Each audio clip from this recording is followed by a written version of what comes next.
नमस्कार, स्वागत है साथियों एक बार फिर से आपके अपने प्यारे से यूट्यूब चैनल एफएमएससी ग्रुप डिस्कशन में। और जैसा कि आप लोग भली भांति अवगत होंगे कि यहाँ होमवर्क सीरीज के माध्यम से प्रत्येक दिन ग्रुप डिस्कशन करवाया जाता है।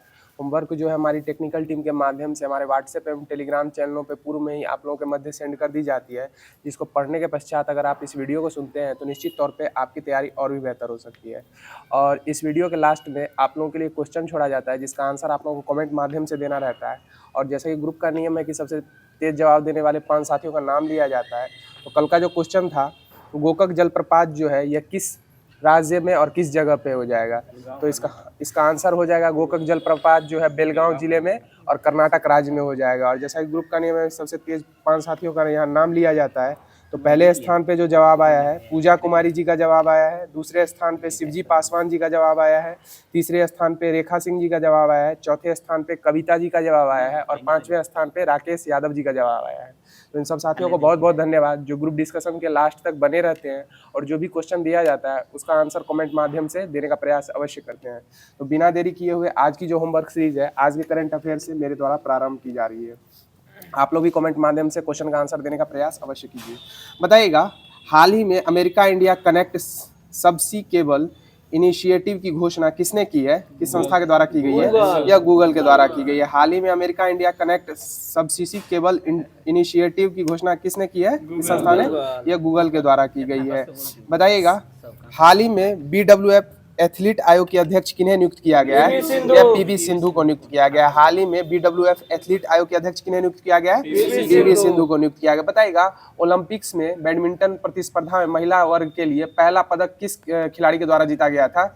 यह साइना नेहवाल के द्वारा जीता गया था। किसके द्वारा जीता गया था? साइना नेहवाल के द्वारा जीता गया था। जबकि बैडमिंटन प्रतिस्पर्धा में महिला वर्ग में लगातार 2 ओलंपिक पदक जीतने वाली भारतीय महिला कौन हो जाएंगी? ये पीवी सिंधु हो जाएंगी। कौन हो जाएंगी? पीवी सिंधु हो जाएगी। बताइएगा, वीर बाल दिवस जो है वह किस तिथि को मनाया जाता है? यह 26 दिसंबर को मनाया जाता है। वीर बाल दिवस किस तिथि को मनाया जाता है? 26 दिसंबर को वीर बाल दिवस मनाया जाता है। बताइए, हाल ही में राष्ट्रपति भवन में ओल चिक्की लिपि में संविधान जारी किया गया है। इसका संबंध किस भाषा से हो जाएगा? या संथाली भाषा से हो जाएगा। और संथाली भाषा को अष्टम सूची में कब जोड़ा गया है?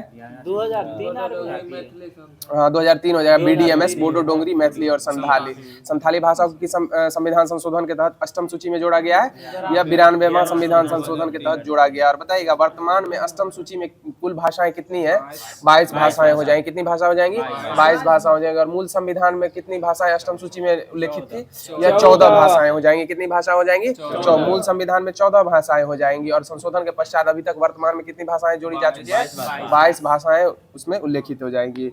बताइएगा, हाल ही में पहले खेलो इंडिया ट्राइबल गेम्स के लिए कौन सा शुभांकर लॉन्च किया गया है? या मोरवीर लॉन्च किया गया? हाल ही में पहले खेलो इंडिया ट्राइबल गेम्स के लिए कौन सा शुभांकर लॉन्च किया गया है? या मोरवीर लॉन्च किया गया? और बताइए, 38वां जो खेलो इंडिया यूथ गेम्स हुआ था वो कहाँ हुआ था? उत्तराखंड में हो जाएगा। 38वां खेलो इंडिया यूथ गेम कहाँ हुआ था? उत्तराखंड में हो जाएगा। बताइएगा, हाल ही में चर्चा में रहा पिटोन डे ला फॉर्नेस ज्वालामुखी का संबंध किससे हो जाएगा? ये रियूनियन आइसलैंड से हो जाएगा। हाल ही में चर्चा में रहा पिटोन डे ला फॉर्नेस ज्वालामुखी का संबंध किस देश से हो जाएगा? रियूनियन आइलैंड से संबंधित हो जाएगा। किससे हो जाएगा? रियूनियन आइलैंड से संबंधित हो जाएगा। बताइएगा, हाल ही में चर्चा में रही किताब द ग्रेट सेक्शन हैक का संबंध किससे हो जाएगा? उर्जित पटेल से संबंधित हो जाएगा। हाल ही में चर्चा में रही किताब द ग्रेट सेक्शन हैक का संबंध किससे हो जाएगा? उर्जित पटेल से हो जाएगा। उर्जित पटेल पूर्व में भारतीय किस संस्था से जुड़े हुए थे? RBI के गवर्नर हो जाएंगे। किससे हो जाएंगे? RBI के गवर्नर थे। बताइएगा, हाल ही में PM नरेंद्र मोदी राष्ट्र प्रेरणा स्थल का उद्घाटन कहाँ किया गया है? या लखनऊ में किया है। हाल ही में PM नरेंद्र मोदी राष्ट्रीय प्रेरणा स्थल का उद्घाटन कहाँ किया गया? या लखनऊ में किया गया। और लखनऊ से सांसद कौन है? रक्षा मंत्री राजनाथ सिंह चुने गए थे। रक्षा मंत्री राजनाथ सिंह जो थे वो लखनऊ संसदीय क्षेत्र से चुन के गए हैं।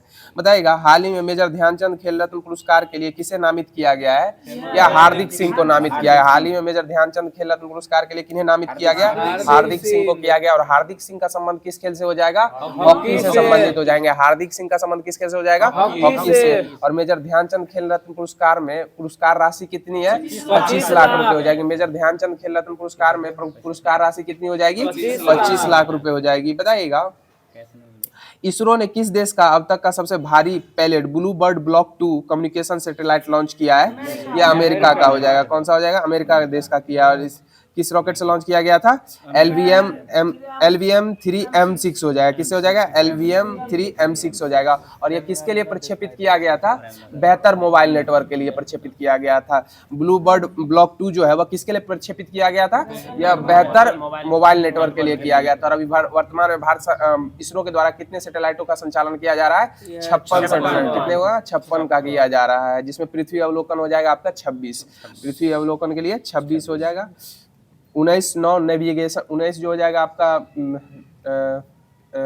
19 हो जाएगा आपका नॉर्मल जो यानी कि संचालन के लिए, और 9 नेविगेशन के लिए, और 4 वैज्ञानिक हो जाएंगे, और 26 आपका पृथ्वी अवलोकन के लिए है। बताइएगा हाल ही में विक्रम LLM किसने लॉन्च किया है? हाल ही में विक्रम LLM जो है वह किसने लॉन्च किया है? सर्वम AI के द्वारा लॉन्च किया गया। हाल ही में विक्रम LLM किसने लॉन्च किया है? सर्वम AI के द्वारा लॉन्च किया गया। बताइएगा हाल ही में विश्व ध्यान दिवस जो है वह किस तिथि को मनाया गया था? ये 21 दिसंबर को। हाल ही में विश्व ध्यान दिवस किस तिथि को मनाया गया था? 21 दिसंबर को मनाया गया था। और बताइएगा विश्व आयुर्वेद दिवस किस तिथि को मनाया गया था? 23 सितंबर को मनाया गया था। विश्व आयुर्वेद दिवस किस तिथि को मनाया गया था? 23 सितंबर को मनाया गया था। और विश्व ध्यान दिवस किस तिथि को मनाया गया था? 21 दिसंबर को मनाया गया था। सही जवाब हो जाएगा। बताइएगा हाल ही में IPL नीलामी 2026 में सबसे महंगे खिलाड़ी कौन बने हैं? या कैमरून ग्रीन हो जाएंगे। कौन हो जाएंगे? कैमरून ग्रीन हो जाएंगे। ऑस्ट्रेलिया से संबंधित है। बताइएगा हाल ही में चर्चा में रहे BBG रामजी बिल में कितने दिनों का रोजगार की गारंटी दी गई है? या 125 दिनों की रोजगार की गारंटी दी गई है। हाल ही में चर्चा में रहे BBG रामजी बिल में कितने दिनों के रोजगार की गारंटी दी गई है? 125 दिनों के रोजगार की गारंटी दी गई है। बताइएगा हाल ही में भारतीय सेना ने SALW कंट्रोल पर पहला UN फेलोशिप ट्रेनिंग प्रोग्राम को कहां होस्ट किया है? यह राजस्थान में हो जाएगा। अब हाल ही में भारतीय सेना ने SALW कंट्रोल पर पहला UN फेलोशिप ट्रेनिंग प्रोग्राम कहां होस्ट किया है? यह मध्य प्रदेश में किया है। कहां किया है? मध्य प्रदेश में। बताइएगा हाल ही में PM मोदी को किस देश के सबसे बड़े सम्मान द ग्रेट ऑनर निशान से सम्मानित किया गया है? इथोपिया के सर्वोच्च सम्मान से सम्मानित किया गया है।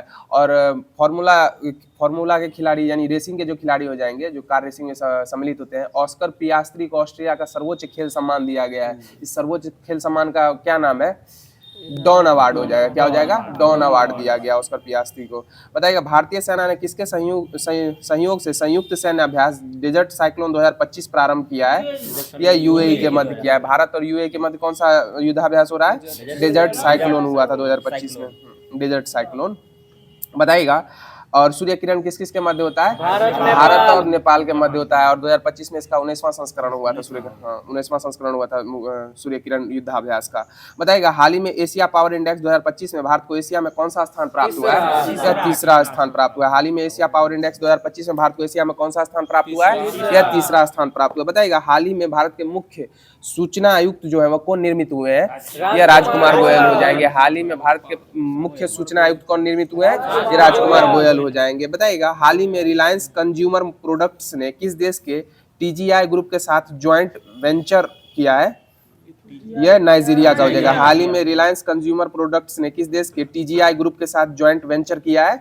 यह नाइजीरिया के साथ किया है। और बताइएगा हॉर्न ऑफ अफ्रीका में लैंड लॉक कंट्री कौन सी हो जाएगी? यह इथोपिया हो जाएगी। कौन हो जाएगी? इथोपिया हो जाएगी। हॉर्न ऑफ अफ्रीका में सोमालिया, जिबूती, इरिट्रिया और इथोपिया है। इसमें इथोपिया जो हो जाएगा वो लैंड लॉक्ड कंट्री हो जाएगा हॉर्न ऑफ अफ्रीका में। बताइएगा हाल ही में किस राज्य की पोंडोरू खादी को GI टैग मिला है? यह आंध्र प्रदेश की हो जाएगी। हाल ही में किस राज्य की पोंडोरू खादी को GI टैग मिला है? यह आंध्र प्रदेश की हो जाएगी। और नौलेन गुड़ संदेश कहाँ का है जिसको GI टैग मिला? यह पश्चिम बंगाल का हो जाएगा। और कादियाल साड़ी कहाँ का हो जाएगा? यह भी पश्चिम बंगाल का हो जाएगा। और सांगरी बीन कहाँ का हो जाएगा? राजस्थान का हो जाएगा, जो खेतड़ी के पौधे से प्राप्त किया जाता है। सांगरी बीन जो है ना खेतड़ी के पौधे से प्राप्त किया जाता है, जिसको हाल फिलहाल में GI टैग मिला है। बताइएगा हाल ही में स्क्वैश विश्व कप 2025 का खिताब किसने जीता है? यह इंडिया के द्वारा जीता गया है। हाल ही में स्क्वैश विश्व कप 2025 का खिताब किसने जीता है? इंडिया के द्वारा जीता गया। और अनाहत सिंह का संबंध किस खेल से हो जाएगा? स्क्वैश से। वो भी विजय मतलब जीत दिलवाने में वो भी इस टीम में शामिल थी। बताइएगा हाल ही में कोपरा जलाशय किस राज्य की पहली रामसर साइट घोषित हुई है? छत्तीसगढ़ की हो जाएगी। हाल ही में कोपरा जलाशय किस राज्य की पहली रामसर साइट घोषित हुई है? यह छत्तीसगढ़ की हो जाएगी। और भारत में अभी वर्तमान में रामसर स्थलों की संख्या कितनी हो गई है? 98, 98 हो गई है। हाल ही में भारत में रामसर स्थलों की संख्या कितनी हो गई है? 98 यानी 98 हो गई है। और भारत सॉरी विश्व का सबसे पहला रामसर स्थल कौन सा रामसर स्थल था? कोबर्ग हो जाएगा। कौन हो जाएगा? कोबर्ग रामसर स्थल जो था विश्व का पहला रामसर स्थल हो जाएगा। बताइएगा हाल ही में UNEP 2025 champions of the earth award किसे मिला था? यह सुप्रिया साहू को मिला था। हाल ही में UNEP 2025 champions of the earth का अवार्ड किसे मिला था? यह सुप्रिया साहू को मिला था। और बताइएगा पटना उच्च न्यायालय की स्थापना कब हुई थी? 3 फरवरी 1916। 3 फरवरी 1916 को हुई थी। और पटना उच्च न्यायालय के अभी हाल फिलहाल में मुख्य न्यायाधीश कौन बने हैं? संगम कुमार साहू नियुक्त हुए। कौन हुए? संगम कुमार साहू नियुक्त हुए। बताइएगा हाल ही में यूरोपीय संघ ने पहली बार यूरोपियन लीगल गेटवे ऑफिस का उद्घाटन कहाँ किया है? यह नई दिल्ली में किया है। हाल ही में यूरोपीय संघ ने पहली बार यूरोपियन लीगल गेटवे ऑफिस का उद्घाटन कहाँ किया है? नई दिल्ली में। यूरोपीय यूनियन की स्थापना कब हुई थी? ये 1993 में हुई थी। 1993 में यूरोपीय यूनियन 58 में हुई थी। 1958 होगा ईयू की स्थापना यूरोपीय यूनियन का। 1958 होगा। बताइएगा हाल ही में यूनेस्को की इंसानियत की अमूर्त सांस्कृतिक विरासत की रिप्रेजेंटेटिव लिस्ट में किसे शामिल किया गया है? यह दीपावली को शामिल किया गया। हाल ही में यूनेस्को की इंसानियत की अमूर्त सांस्कृतिक विरासत की रिप्रेजेंटेटिव लिस्ट में किसे शामिल किया गया है? दीपावली उत्सव को सम्मिलित किया गया। बताइएगा हाल ही में चर्चा में रही किताब the 11th our quintet of stories का संबंध किससे हो जाएगा? सलमान रुश्दी से हो जाएगा। हाल ही में चर्चा में रही किताब the 11th our quintet of stories का संबंध किससे हो जाएगा? सलमान रुश्दी से हो जाएगा। और बताइएगा the God of small things किसकी पुस्तक है? अरुंधति राय की हो जाएगी। विक्ट्री सिटी किसकी पुस्तक हो जाएगी? सलमान रुश्दी की हो जाएगी। विक्ट्री सिटी किसकी हो जाएगी? सलमान रुश्दी की हो जाएगी। 1993 ही है ना? 1993 होगा। ईयू की स्थापना 1993 में हुई थी। बोले ना। बताइएगा हाल ही में थान्या नाथन किस राज्य की पहली ब्लाइंड जज बनी है? यह केरल की बनी है। हाल ही में थान्या नाथन किस राज्य की पहली ब्लाइंड जज बनी है? यह केरल राज्य की हो जाएंगी। कहाँ की हो जाएगी? केरल राज्य की हो जाएंगी। बताइएगा हाल ही में भारत सरकार ने किसके साथ रिलॉस एग्रीमेंट किया है? यह रूस के साथ किया है। हाल ही में भारत सरकार ने किसके साथ रिलॉस एग्रीमेंट किया है? यह रूस के साथ किया। बताए हाल ही में ऑक्सफोर्ड यूनिवर्सिटी प्रेस ने किसे वर्ड ऑफ द ईयर 2025 घोषित किया है? यह रेजबैट को किया है। हाल ही में ऑक्सफोर्ड यूनिवर्सिटी प्रेस ने किस वर्ड को वर्ड ऑफ द ईयर घोषित किया है? यह रेजबेट को किया है। बताइए हाल ही में चर्चा में रहा सेवा तीर्थ का संबंध किससे हो जाएगा? पीएमओ ऑफिस से हो जाएगा। हाल ही में चर्चा में रहा सेवा तीर्थ का संबंध किससे हो जाएगा? पीएमओ ऑफिस से हो जाएगा। बताइएगा हाल ही में 56 में IFFI में फिल्म स्किन ऑफ यूथ को गोल्डन पीकॉक अवार्ड मिला। इसका संबंध किस देश से हो जाएगा? वियतनाम में से हो जाएगा। और 56वां IFF फिल्म महोत्सव जो था वह कहाँ हुआ था? यह गोवा में हुआ था। कहाँ हुआ था? गोवा में हुआ था। बताइएगा भारत का पहला जैन चादर महोत्सव कहाँ आयोजित किया गया है? यह जैसलमेर में आयोजित किया गया। भारत का पहला जैन चादर महोत्सव कहाँ आयोजित किया गया है? यह जैसलमेर में राजस्थान में आयोजित किया। जैसलमेर राजस्थान में जैन चादर महोत्सव आयोजित किया गया है। बताइएगा हाल ही में भारत सरकार ने साइक्लोन दितवाह के बाद श्रीलंका की मदद के लिए कौन सा ऑपरेशन शुरू किया था? सागर बंधु किया था। कौन सा ऑपरेशन शुरू किया था? सागर बंधु। और यह साइक्लोन दितवाह का नामकरण किसने किया था? यमन के द्वारा किया गया था। साइक्लोन दितवाह जो श्रीलंका को प्रभावित किया था, इसका नामकरण किसने किया था? यमन देश के द्वारा किया गया था। और इस आपदा के बाद भारत सरकार के द्वारा सहायता के लिए ऑपरेशन सागर बंधु चलाया गया था। बताइएगा हाल ही में किस भारतीय शहर ने 2030 कॉमनवेल्थ गेम्स की मेजबानी का अधिकार हासिल किया है? यह अहमदाबाद के द्वारा हासिल किया गया। और 2026 का कॉमनवेल्थ गेम्स कहाँ होगा? ग्लासगो स्विट्जरलैंड हो जाएगा। कहाँ हो जाएगा? ग्लासगो स्विट्जरलैंड में आयोजित होगा 2026 का कॉमनवेल्थ गेम्स। बताइएगा हाल ही में ICC men's T20 world cup 2026 का टूर्नामेंट ब्रांड एम्बेसडर किन्हें नियुक्त किया गया? या रोहित शर्मा को नियुक्त किया गया। हाल ही में ICC men's T20 world cup 2026 का टूर्नामेंट एम्बेसडर किन्हें नियुक्त किया गया? रोहित शर्मा द हिटमैन को किया गया। बताइएगा हाल ही में इंडियन वीमेंस टीम ने किसे हराकर कबड्डी वर्ल्ड कप 2025 का खिताब जीता है? यह चीनी ताइपो को हरा के जीता। किसको हरा के जीता है? चीनी ताइपो को हराकर 2025 का कबड्डी वर्ल्ड कप जीता है। बताइएगा हाल ही में टाइडल फ्लडिंग को राज्य खास आपदा किसने घोषित किया? किस राज्य के द्वारा? हाल ही में टाइडल फ्लडिंग को राज्य खास आपदा किस राज्य के द्वारा घोषित किया गया है? यह केरल के द्वारा। टाइडल फ्लडिंग जो है ज्वार वाला जो बाढ़ होता है ना, उसी को टाइडल फ्लडिंग बोला जाएगा। बताइएगा हाल ही में किस देश ने हेलीगुबी ज्वालामुखी में 12,000 से ज्यादा सालों में पहली बार विस्फोट हुआ है? यह इथोपिया हो जाएगा। हाल ही में किस देश के हेलीगुबी ज्वालामुखी में 12,000 साल के बाद विस्फोट हुआ है? पहली बार हुआ है। यह इथोपिया हो जाएगा। बताइएगा हाल ही में डेविस कप 2025 का खिताब किस टीम ने जीता है? इटली के द्वारा जीता गया है। हाल ही में डेविस कप 2025 का खिताब किस टीम ने जीता है? इटली में। और डेविस कप का संबंध किस खेल से हो जाएगा? लॉन टेनिस से संबंधित हो जाएगा, सही हो जाएगा। उबर कप का संबंध किस खेल से हो जाएगा? बैडमिंटन से उबर कप का संबंध हो जाएगा। और बताइएगा सुधीरमन कप 2025 में किस टीम के द्वारा जीता गया था? चीन के द्वारा जीता गया था। और सुधीरमन कप का भी संबंध किससे हो जाएगा? बैडमिंटन से हो जाएगा। बताइएगा हाल ही में भारत के 53वें चीफ जस्टिस कौन बने हैं? जस्टिस सूर्यकांत निर्मित हुए। हाल ही में भारत के 53वें मुख्य न्यायाधीश कौन निर्मित हुए हैं? जस्टिस सूर्यकांत निर्मित हुए हैं। बताइएगा हाल ही में मिस यूनिवर्स 2025 का खिताब किसके द्वारा जीता गया है? यह फातिमा वोस के द्वारा जीता है। हाल ही में मिस यूनिवर्स 2025 का खिताब किसने जीता है? फातिमा वोस के द्वारा जीता गया। बताइए हाल ही में रेत के नीचे छिपे सिकंदर महान के साम्राज्य को खोया हुआ पुराना शहर चेरेक्स स्पेसिनो कहाँ खोजा गया है? यह इराक में खोजा गया। हाल ही में रेत के नीचे छिपे सिकंदर महान के साम्राज्य का खोया हुआ पुराना शहर चेरेक्स स्पेसिनो कहाँ खोजा गया है? यह इराक में खोजा गया है। और पर्सिया किसका पूर्ववर्ती नाम है? किस देश का? इराक का। पर्सिया ईरान का हो जाएगा। ईरान का पर्सिया नाम है। तो साथियों आज का जो करंट अफेयर्स बनने वाला था वो यहीं पे समाप्त हो गया है। अब आगे की कड़ी में आप लोगों के मध्य कॉस्मोस पब्लिकेशन का जो रसायन दिया गया था वो स्टार्ट किया जा रहा है। तो आप लोग भी क्वेश्चन का आंसर कमेंट माध्यम से अवश्य कीजिए। बताइएगा मिश्र धातु में किस पदार्थ के सम्मिश्रण से स्टेनलेस स्टील अचुंबकीय हो जाता है? या निकेल के मिश्रण से हो जाएगा। मिश्र धातु में किस पदार्थ के सम्मिश्रण से स्टेनलेस स्टील अचुंबकीय हो जाता है? या निकेल मिलाने से हो जाता है। बताइए वायुयान का ढांचा बनाने में किस मिश्र धातु का प्रयोग किया जाता है? या ड्यूरेल्यूमिन हो जाएगा। कौन हो जाएगा? ड्यूरेल्यूमिन मिलाने से मिश्र धातु से वायुयान का ढांचा निर्मित किया जाता है। बताइएगा टांका अर्थात शोल्डर जो है किस किस का सम्मिश्रण हो जाएगा? सीसा और टीन का हो जाएगा। टांका अर्थात शोल्डर जो हो जाएगा वो किस किस का सम्मिश्रण? सीसा और टीन। और कांस्य किसका सम्मिश्रण होता है? तांबा और टीन का हो जाएगा। कांस्य किसका सम्मिश्रण हो जाएगा? तांबा और टीन का सम्मिश्रण कांस्य हो जाएगा। बताइएगा गैल्वेनिकृत लोहे पर किस पदार्थ का लेप चढ़ाकर उसे जस्ते की लेप चढ़ाकर उसको जंग रहित बनाया जाता है? गैल्वेनिकृत लोहे पर किस पदार्थ का लेप चढ़ाकर उसको चढ़ाते हैं? जस्ते की हो जाएगा। बताइएगा पीतल जो हो जाएगा किस धातु किन किन धातुओं का सम्मिश्रण है? कॉपर और जिंक का हो जाएगा। जिसमें कॉपर कितना परसेंट रहता है? 30%। कॉपर 30% होता है, जिंक 70% हो जाएगा। कॉपर 30% होता है और जिंक 70% हो जाएगा। बताइएगा तांबा और टीन के सम्मिश्रण से कौन सी धातु बनती है? या कांसा हो जाएगा। तांबा और टीन के सम्मिश्रण से कौन सी धातु बनती है? कांसा हो जाएगा। बताइएगा जंग रहित लोहा बनाने में कौन सी धातु प्रयुक्त होती है? या क्रोमियम प्रयुक्त होती है। जंग रहित लोहा बनाने में कौन सी धातु प्रयुक्त होती है? या क्रोमियम हो जाएगा। बताइएगा रासायनिक दृष्टि से सिंदूर किसका सम्मिश्रण है? या मर्क्यूरिक सल्फाइड का हो जाएगा। किसका हो जाएगा? मर्क्यूरिक सल्फाइड का। रासायनिक दृष्टि से सिंदूर किसका सम्मिश्रण है?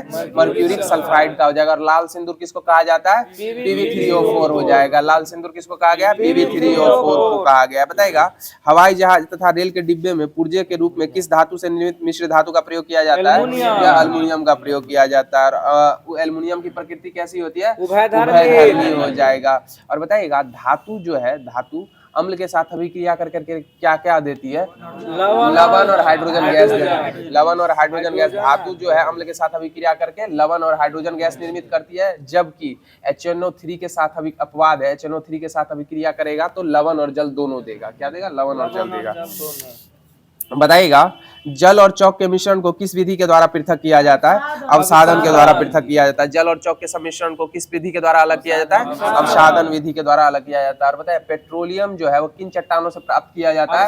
अवसादी चट्टानों से प्राप्त किया जाता है। पेट्रोलियम किस चट्टान से प्राप्त किया जाता है? अवसादी चट्टानों से पेट्रोलियम प्राप्त किया जाता है। बताइएगा फाइबर ग्लास को विद्युत रोधी बनाने के लिए कौन सी उपधातु प्रयुक्त होती है?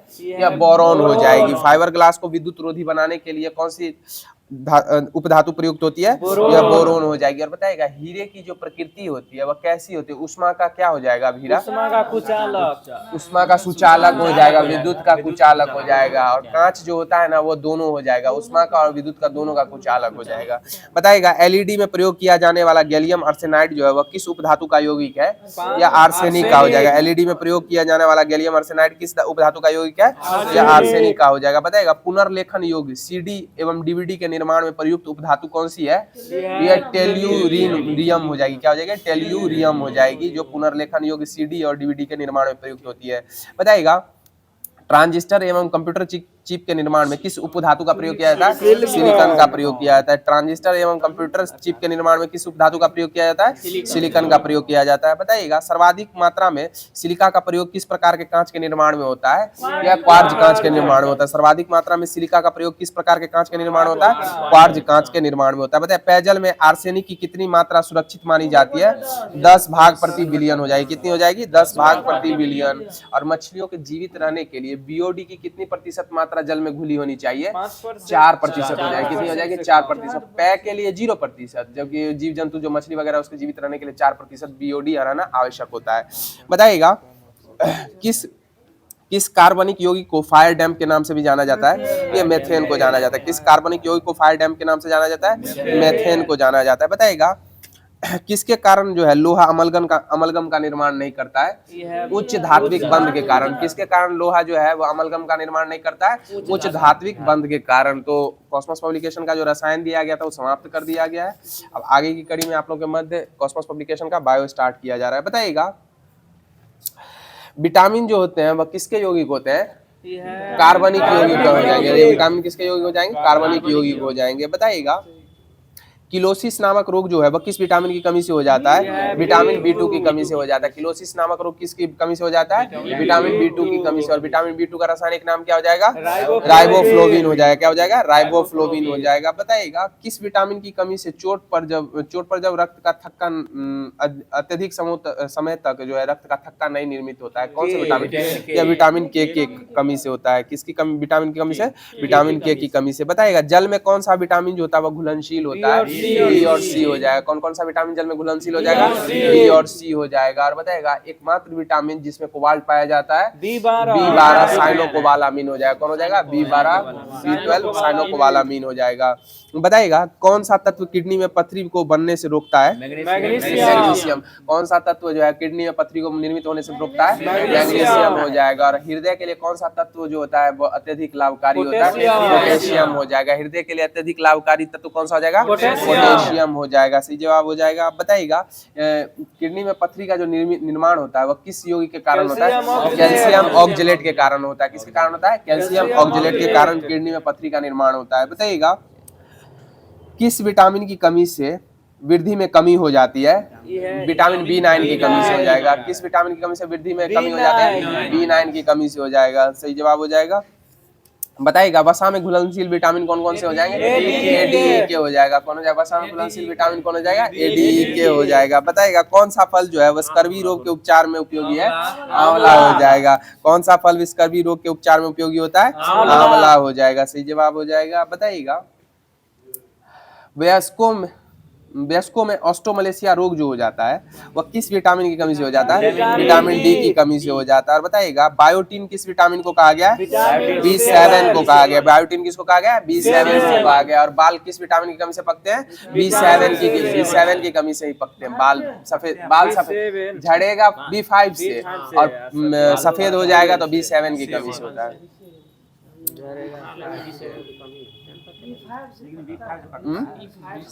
B5 से पकता है। हाँ B5 से पकता है, B7 से झड़ता है। B7 से झड़ता, करेक्शन कर लिए, B7 से झड़ता है और B5 से बाल सफेद हो जाता है। बताइएगा विटामिन K का रासायनिक नाम क्या है? फ्यूलोक्विनोन हो जाएगा। विटामिन K का रासायनिक नाम क्या है? फ्यूलोक्विनोन हो जाएगा। बताइए चोट लगने पर रक्त का थक्का जो निर्मित होता है हमारे शरीर पे वह किसके कारण?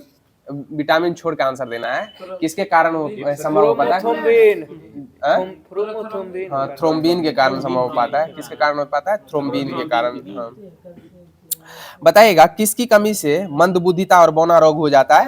आयोडीन की कमी से हो जाएगा। किसकी कमी से क्रिटिज्म रोग हो जाता है? आयोडीन की कमी से हो जाता है। तो साथियों कॉस्मोस पब्लिकेशन का जो बायो दिया गया था वो समाप्त कर दिया गया है। अब आगे की कड़ी में आप लोग के मध्य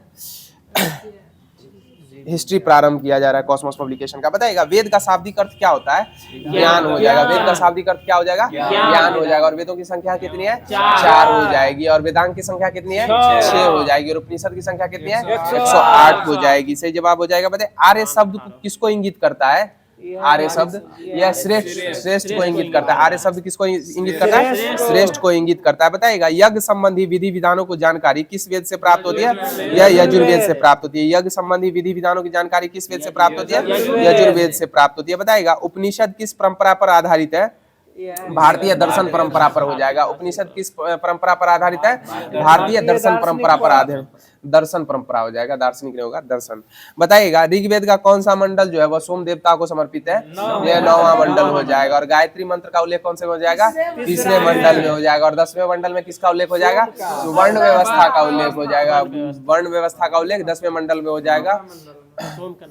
चारों वर्ण कौन कौन से हो जाएंगे? वर्ण बोलिए ना, वर्ण 4 वर्ण कौन? ब्राह्मण, क्षत्रिय, वैश्य एवं शूद्र हो जाएंगे। 4 वर्णों का उल्लेख था पूर्व वैदिक काल में। बताइएगा वैदिक नदी आस्किनी की पहचान किस नदी के रूप में की गई है? चिनाब नदी। वैदिक नदी आस्किनी की पहचान किस नदी के रूप में की गई है? चिनाब नदी के रूप में की गई। बताए वैदिक गणित का सर्वाधिक महत्वपूर्ण ग्रंथ कौन सा है? शुल्ब सूत्र हो जाएगा। वैदिक गणित का सुलभ सूत्र हो जाएगा। वैदिक गणित का सर्वाधिक महत्वपूर्ण ग्रंथ कौन सा हो जाएगा? सुलभ सूत्र हो जाएगा। बताइएगा कौन सा वेद ऋग्वेद पर आधारित संगीतमय ऋचाओं का संकलन है? या सामवेद हो जाएगा। कौन सा वेद हो जाएगा? सामवेद हो जाएगा। बताइएगा वर्ण व्यवस्था वैदिक देवताओं का पुरोहित किसे माना गया है? या बृहस्पति को माना गया। वैदिक देवताओं का पुरोहित किसे माना गया है? बृहस्पति को माना गया। पुरुष मेध प्रथा का उल्लेख किस ग्रंथ से मिलता है? या शतपथ ब्राह्मण से मिलता है। पुरुष मेध प्रथा का उल्लेख किस ग्रंथ से मिलता है? शतपथ ब्राह्मण से मिलता है। बताइएगा जिंदा अवस्था जो है वह किस धर्म से संबंधित हो जाएगा? या पारसी यहूदी धर्म से संबंधित हो जाएगा जिंदा अवस्था। बताइएगा ऋग्वेद का ब्राह्मण वेद कौन सा हो जाएगा? कौशिकी एवं ऐतरेय हो जाएगा। और ऋग्वेद का उपवेद कौन हो जाएगा? आयुर्वेद हो जाएगा। ऋग्वेद का उपवेद कौन सा हो जाएगा? आयुर्वेद हो जाएगा। और बताइएगा यजुर्वेद का उपवेद कौन हो जाएगा? धनुर्वेद हो जाएगा। यजुर्वेद का उपवेद कौन सा हो जाएगा? धनुर्वेद हो जाएगा। और सामवेद का उपवेद कौन हो जाएगा? गंधर्व वेद हो जाएगा। क्या हो जाएगा? गंधर्व वेद हो जाएगा सामवेद का उपवेद। अथर्ववेद का उपवेद क्या हो जाएगा? शिल्प वेद हो जाएगा। अथर्ववेद का उपवेद कौन हो जाएगा? शिल्प वेद हो जाएगा। तो साथियों कॉस्मोस पब्लिकेशन का जो भी होमवर्क दिया गया था वो डिस्कशन के माध्यम से समाप्त कर दिया गया है। अब आगे की कड़ी में आप लोगों के मध्य लुसेंट सीरीज का जो होमवर्क सीरीज के माध्यम से हिस्ट्री दिया गया था वो स्टार्ट किया जा रहा है। बताइएगा विधवा पुनर्विवाह अधिनियम जो है वह किस वायसराय के समय में आया था? 1856 में लॉर्ड कैनिंग के कार्यकाल में आया था। और बताइएगा प्रसिद्ध 1857 का जो विद्रोह हुआ था वह कब किस वायसराय के शासन काल में प्रारंभ हुआ? 1857 में हुआ था। लॉर्ड कैनिंग के कार्यकाल में ही हुआ था। और वायसराय भारत के गवर्नर जनरल को भारत का वायसराय में इसी अधिनियम के तहत जो है ना निर्मित किया। 1858 के अधिनियम के तहत किया गया था। 56 के नए प्रथम वायसराय भी यही बने थे। बताइएगा विधवा पुनर्विवाह अधिनियम के तहत जो है भारत में कानूनी विधवा विवाह कहाँ पे संपन्न हुआ था? या कलकत्ता में संपन्न हुआ था। प्रथम भारत का पहला कानूनी विधवा विवाह कहाँ संपन्न हुआ था? कलकत्ता में संपन्न हुआ था। और किनकी देखरेख में प्रेरणा में हुआ था? ईश्वरचंद्र विद्यासागर की देखरेख और प्रेरणा से संपन्न हुआ था। और बताइएगा विधवा पुनर्विवाह अधिनियम के नियम को किस धारा के द्वारा विधवा विवाह को वैध करार दिया गया था? या 15 धारा 15 के तहत। सती प्रथा आपका 17 हो जाएगा और विधवा पुनर्विवाह 15 के तहत हो जाएगा। बताइएगा भारत शासन अधिनियम 1858 के तहत मुगल सम्राट के पद को क्या कर दिया गया था? समाप्त कर दिया गया था। भारत शासन अधिनियम 1858 के तहत मुगल सम्राट के पद को क्या कर दिया गया था? समाप्त कर दिया गया था। और इस समय जब से मुगल सम्राट के पद को समाप्त कर दिया गया था उससे पूर्व यानी जस्ट पहले जो था मुगल सम्राट को कितना पेंशन वार्षिक पेंशन देती थी अंग्रेज? 12 लाख रुपया प्रति सालाना देता था। कितना देता? 12 लाख प्रति। और पूर्व में जो यानी कि इससे पूर्व जो था यह 26 लाख रुपया था। कितना था? 26 लाख रुपया सालाना देता था। और इसके समय में जब बंद हुआ था उस समय 12 लाख प्रति सालाना हो जाएगा। बताइएगा मैकाले द्वारा प्रारूपित दंड संहिता 1858 में कानून बना दिया गया। और अपराध विधान संहिता लागू की गई थी। कब से लागू की गई थी अपराध विधान संहिता? या 1859 से लागू की गई थी। कब से लागू की गई थी? 1859 से लागू की गई थी। बताइएगा व्याप्तगत सिद्धांत डॉक्ट्राइन ऑफ लैप्स यानी राज विलय की नीति को किस व्यक्ति के द्वारा किस वायसराय के द्वारा समाप्त किया गया था? लॉर्ड कैनिंग के। शुरू किए थे डलहौजी लेकिन समाप्त किए थे कैनिंग। डॉक्ट्राइन ऑफ लैप्स यानी राज हड़प की नीति। और बताइएगा किस भारतीय राज्य को अंग्रेजों के द्वारा चेरी कहा गया था, यह अवध को कहा गया था। किसको कहा गया था? अवध को कहा गया था। और स्वतंत्र अवध राज्य की स्थापना किसके द्वारा की गई थी? यह सादत खां के द्वारा की गई थी। और अवध का अंतिम नवाब कौन था? वाजिद अली शाह हो जाएगा। कौन हो जाएगा? वाजिद अली शाह अवध का अंतिम नवाब हो जाएगा। बताइएगा आधुनिक भारतीय पुरातत्व सर्वेक्षण की स्थापना 1861 में वायसराय केनिंग के कार्यकाल में किस व्यक्ति के द्वारा की गई थी?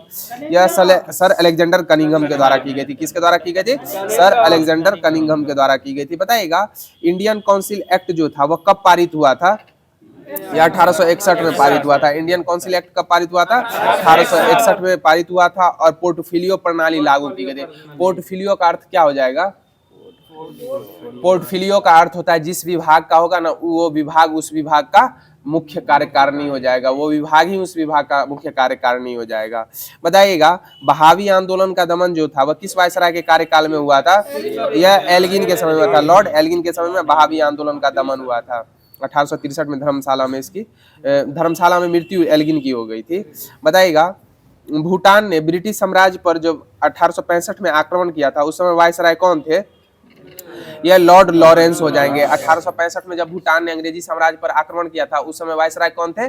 लॉर्ड लॉरेंस हो जाएंगे। कौन हो जाएंगे? लॉर्ड लॉरेंस हो जाएंगे। बताइएगा अफगानिस्तान के संबंध में किस वायसराय ने हस्तक्षेप की नीति अपनाई थी? यह लॉर्ड लॉरेंस के द्वारा ही अपनाई गई थी। अफगानिस्तान के संबंध में किस वायसराय के द्वारा हस्तक्षेप की नीति अपनाई गई थी? यह लॉर्ड लॉरेंस के द्वारा ही अपनाई गई थी, जिसके लिए इसे शानदार निष्क्रियता का नाम दिया गया था। क्या नाम दिया गया था? शानदार निष्क्रियता का नाम दिया गया था। बताइएगा हेनरी कैंपबेल के नेतृत्व में लॉर्ड लॉरेंस जो वायसराय थे इनके कार्यकाल में अकाल आयोग का गठन हुआ था। इसके अध्यक्ष कौन नियुक्त हुए थे? ये रिचर्ड स्ट्रेट जी हो जाएंगे। कौन हो जाएंगे? रिचर्ड स्ट्रेट जी जो थे अकाल आयोग के पहले अध्यक्ष नियुक्त हुए थे। बताइएगा मेयो कॉलेज की स्थापना अजमेर में किस वायसराय के द्वारा की गई थी? लॉर्ड मेयो के द्वारा की गई थी। अजमेर में 1872 में मेयो कॉलेज की स्थापना किस वायसराय के द्वारा की गई थी? लॉर्ड मेयो के द्वारा की गई थी। और बताइएगा किस वायसराय के कार्यकाल में कृषि विभाग की स्थापना की गई थी? लॉर्ड मेयो के कार्यकाल में ही 1872 में की गई थी। बताइएगा भारत में प्रथम बार जनगणना जो थी वह कब प्रारंभ हुई थी? 1872 में ही प्रारंभ हुई थी, लेकिन संपूर्ण भारत में नहीं हुआ था। कितने प्रतिशत भारतीय भूभाग पे हुआ था? 80% पे हुआ था। 20% छूट गया था। हैदराबाद और राजपूताना जो था ये दो छूट गया था। बताइएगा लॉर्ड मेयो की हत्या जो है वह पोर्ट ब्लेयर में चाकू मारकर किस व्यक्ति के द्वारा कर दी गई थी? शेर अली अफरीदी के द्वारा कर दी गई थी। किसके द्वारा कर दी गई थी? शेर अली अफरीदी के द्वारा की गई थी। बताइएगा किस वायसराय के कार्यकाल में बंगाल में भयानक अकाल पड़ा था? यह लॉर्ड नॉर्थब्रुक के कार्यकाल में। किस वायसराय के कार्यकाल में बंगाल में भयानक अकाल पड़ा था? यह लॉर्ड नॉर्थब्रुक के कार्यकाल में हो जाएगा। बताइएगा किस वायसराय के द्वारा यह कहा गया था, यह घोषणा की गई थी, मेरा उद्देश्य करों को हटाना तथा अनावश्यक वैधानिक कार्रवाई को बंद करना है? यह लॉर्ड नॉर्थब्रुक हो जाएंगे। कौन हो जाएंगे? लॉर्ड नॉर्थब्रुक हो जाएंगे। बताइएगा किस वायसराय के कार्यकाल में सुएज नहर खुल जाने से भारत एवं ब्रिटेन के बीच व्यापार में वृद्धि हुई थी? यह लॉर्ड नॉर्थब्रुक के कार्यकाल में ही हो जाएगा। किसके कार्यकाल में हो जाएगा? लॉर्ड नॉर्थब्रुक के कार्यकाल में। 1869 में हुआ था सुएज नहर का निर्माण 1869 में ही हुआ था। पनामा 1914। बताइएगा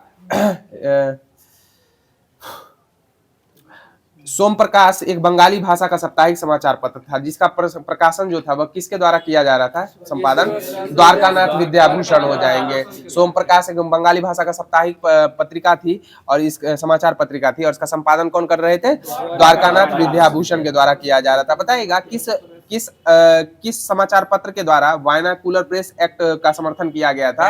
या पायनियर के द्वारा किया गया था। किसके द्वारा किया गया था? पायनियर का। पहले यह स्थानीय भाषा में आता था लेकिन वायनाकुलर प्रेस एक्ट आया तो रातों रात अपना क्या कर दिया, संचालन जो था या प्रकाशन जो था अपनी स्थानीय भाषा को छोड़कर अंग्रेजी में आ गया था। बताइएगा सिविल सेवा परीक्षाओं में प्रवेश की अधिकतम आयु सीमा 21 वर्ष से घटाकर 19 वर्ष जो था वह किसके द्वारा की गई थी? किस वायसराय के द्वारा? यह लॉर्ड लिटन के द्वारा की गई थी। किसके द्वारा की गई थी? लॉर्ड लिटन के द्वारा की गई थी। और भारतीयों के द्वारा किसको सज्जन कहा गया था? लॉर्ड रिपन को कहा गया था। किसको कहा गया था? लॉर्ड रिपन को। और प्रेस का मुक्तिदाता किसे कहा गया? चार्ल्स मैडकॉफ को कहा गया। किसको कहा गया? चार्ल्स मैडकॉफ को। वायनाकुलर प्रेस एक्ट जो था वह किस वायसराय के कार्यकाल में हटा था? यह रिपन के कार्यकाल में हटा था। लिप्टन लाया था। लिप्टन लगाया था, रिपन हटाया था। 78 लगा, 82 में हटा। बताइएगा, हाँ बताइएगा, गलत। भारत में पहली बार जनगणना जो है 1872 में हुई थी, और दूसरी जनगणना कब हुई थी? 1881 में हुई थी। कब हुई थी? 1881 में हुई थी। बताइएगा, प्रथम कारखाना अधिनियम जो था वह किस वायसराय के कार्यकाल में आया था?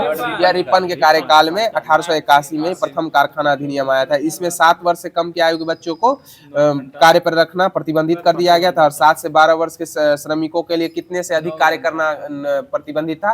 9 घंटे से अधिक कार्य करने पर प्रतिबंध लगा दिया। 7 से कम वाले पे पूर्णतः प्रतिबंध, जबकि 7 से 12 वालों के लिए 9 घंटे से अधिक कार्य नहीं करना है। प्रथम कारखाना अधिनियम 1881 हो जाएगा। तो साथियों, लुसेंट सीरीज के माध्यम से जो हिस्ट्री का होमवर्क दिया गया था वो डिस्कशन के माध्यम से समाप्त कर दिया गया है। अब आगे की कड़ी में आप लोग के मध्य लुसेंट सीरीज के माध्यम से ही ज्योग्राफी प्रारंभ किया जा रहा है। आप लोग भी कमेंट माध्यम से आंसर देने का प्रयास अवश्य कीजिए। बताइएगा, सर्वाधिक एसटी जनजाति प्रतिशत वाला केंद्र शासित प्रदेश कौन सा हो जाएगा? या लक्षद्वीप हो जाएगा। सर्वाधिक एसटी जनजाति प्रतिशत वाला केंद्र शासित प्रदेश कौन हो जाएगा? लक्षद्वीप हो जाएगा। बताइएगा, एसटी जनजाति जो है वह किन किन राज्यों में निवास नहीं करती है? या हरियाणा और पंजाब में हो जाएगा। एसटी जनजाति जो है वह किन किन, अनुसूचित जनजाति जो है वह किन किन राज्यों में निवास नहीं करती है?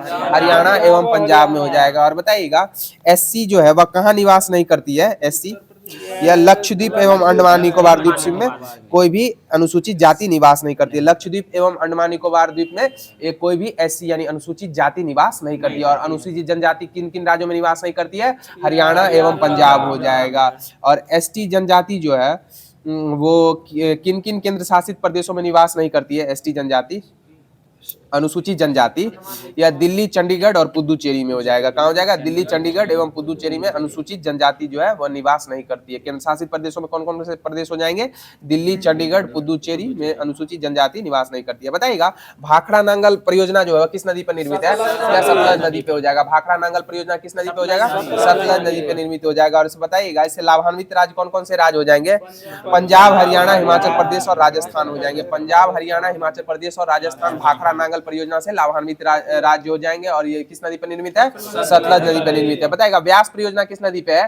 व्यास नदी पे हो जाएगा। और व्यास परियोजना किस नदी पे हो जाएगा? व्यास नदी पे हो जाएगा। और इससे लाभान्वित राज्य कौन कौन से हो जाएंगे?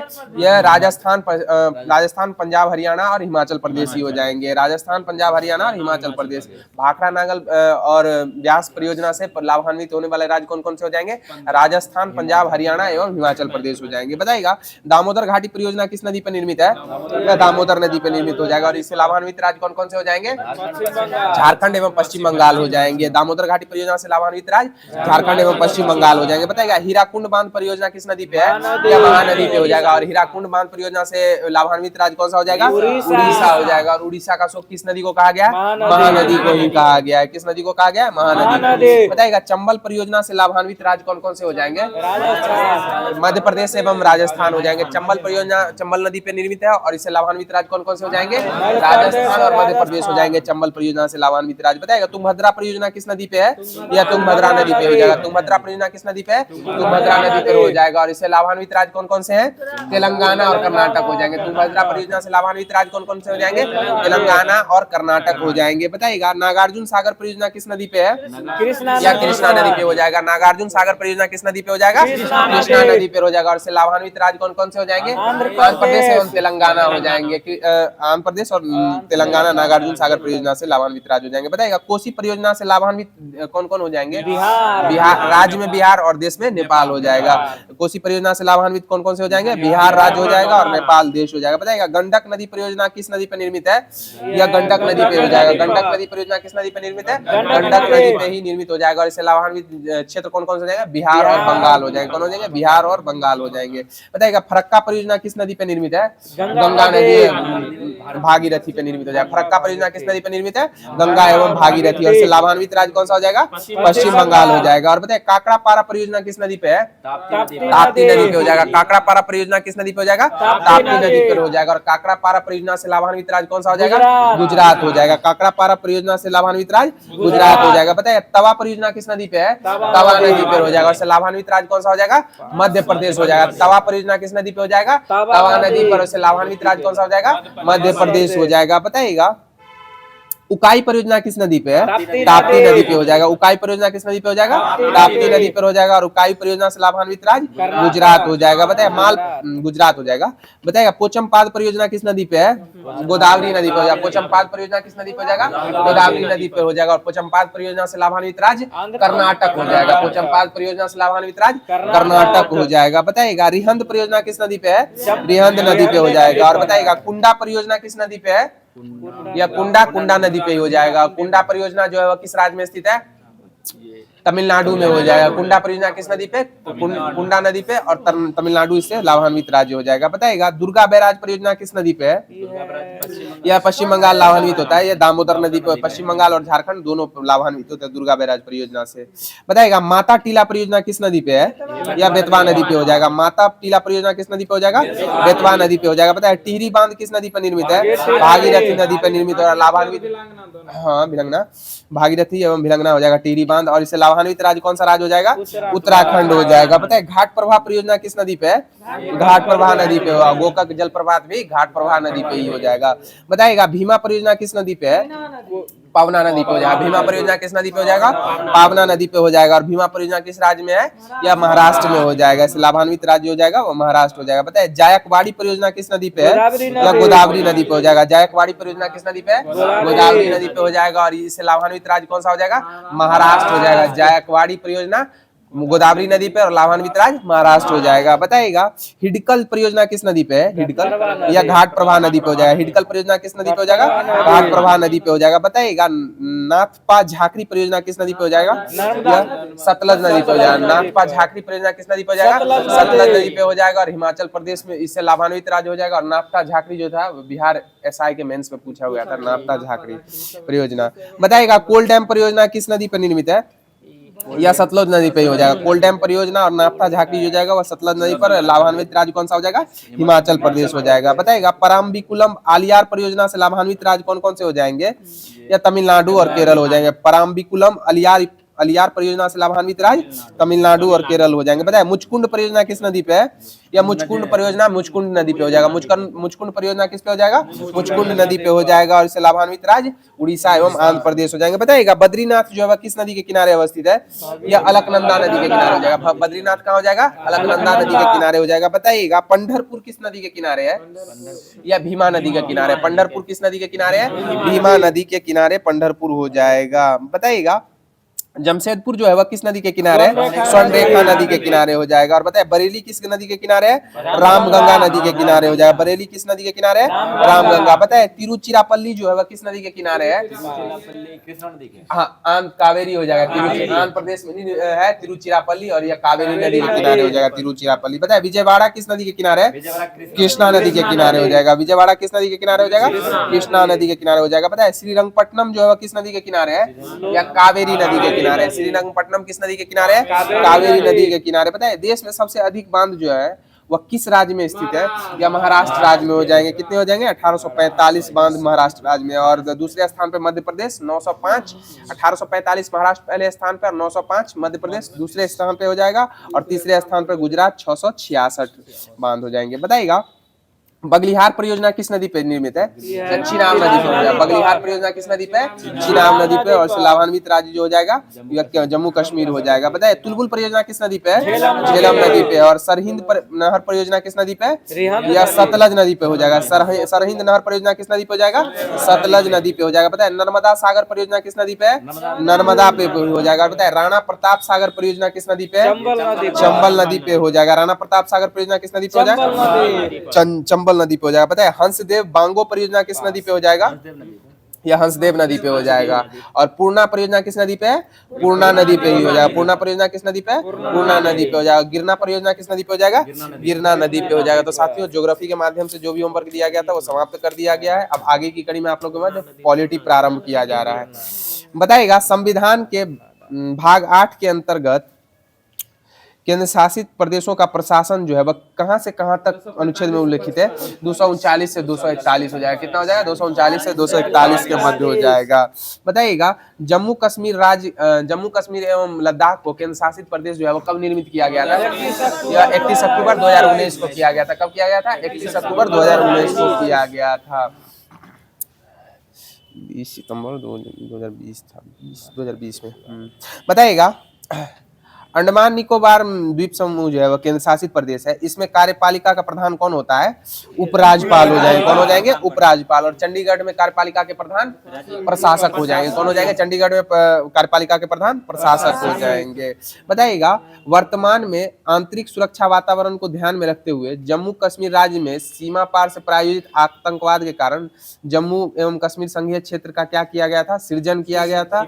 और जम्मू कश्मीर संघीय क्षेत्र को क्या हो गई है? विधायिका होगी। क्या होगी? विधायिका होगी। और बताइएगा, जम्मू कश्मीर में टोटल जो है विधानसभा सीटों की संख्या कितनी है? 90 हो जाएगा। कितना हो जाएगा? 90 सीटें हैं। और जिसमें 24 सीटें जो है ना वो पीओके के लिए संरक्षित करके रखी गई, जिसमें टोटल हो जाएगा आपका 114 सीट हो जाएगा। पीओके को लगा के 114 और वैसे 90 सीट। और जम्मू एवं कश्मीर के उप मुख्यमंत्री वर्तमान में कौन है? सुरेंद्र कुमार चौधरी हो जाएंगे। कौन हो जाएंगे? सुरेंद्र कुमार चौधरी अभी वर्तमान में जम्मू कश्मीर के उप मुख्यमंत्री है। मुख्यमंत्री कौन है? उमर अब्दुल्ला हो जाएंगे। शेर कश्मीर किसको कहा गया है? शेख अब्दुल्ला को कहा गया। शेर कश्मीर किसको कहा गया? शेख अब्दुल्ला को कहा गया है। बताइएगा, दिल्ली विधानसभा जो है राज्य सूची के विषय में लोक व्यवस्था, पुलिस एवं भूमि पर विधि बना सकती है? नहीं बना सकती है। दिल्ली विधानसभा राज्य सूची के विषय लोक व्यवस्था, पुलिस एवं भूमि पर विधि नहीं बना सकती है। बताइएगा, प्रत्येक केंद्र शासित प्रदेश का प्रशासन जो है वह किसके द्वारा संचालित होता है? यह राष्ट्रपति के द्वारा संचालित होता है। प्रत्येक केंद्र शासित प्रदेश का प्रशासन किसके द्वारा संचालित होता है? राष्ट्रपति के द्वारा संचालित होता है। प्रशासक के माध्यम से, जो प्रशासक जो होते हैं वहां के, उनका माध्यम होते हैं राष्ट्रपति का। बताइएगा, राष्ट्रपति किसी राज्य के राज्यपाल को राज्य से सटे केंद्र शासित प्रदेश का प्रशासक नियुक्त कर सकता है। और ऐसा जो है एक व्यक्ति एक से अधिक राज्यों का राज्यपाल निर्मित होना कौन से संविधान संशोधन के तहत संपन्न हो पाया था? 7वां संविधान संशोधन 1956 के तहत। 1956, हाँ सॉरी 1956। 7वां संविधान संशोधन 1956 के तहत जो हो जाएगा एक व्यक्ति एक से अधिक राज्यों का राज्यपाल निर्मित होना प्रारंभ हो गए थे। बताइएगा, सरकारी आयोग का संबंध किससे संबंध? केंद्र और राज्य के बीच शक्ति का बंटवारा से हो जाएगा। सरकारी आयोग का संबंध एवं राज्य के मध्य संबंधों से संबंधित हो जाएगा। बताइएगा, भारतीय संविधान के भाग 11 में किसका उल्लेख है? भाग 11 में केंद्र और राज्य के संबंध हो जाएगा। किसका उल्लेख हो जाएगा? केंद्र एवं राज्य के संबंध हो जाएगा। और अनुच्छेद 245 से 255 हो जाएगा।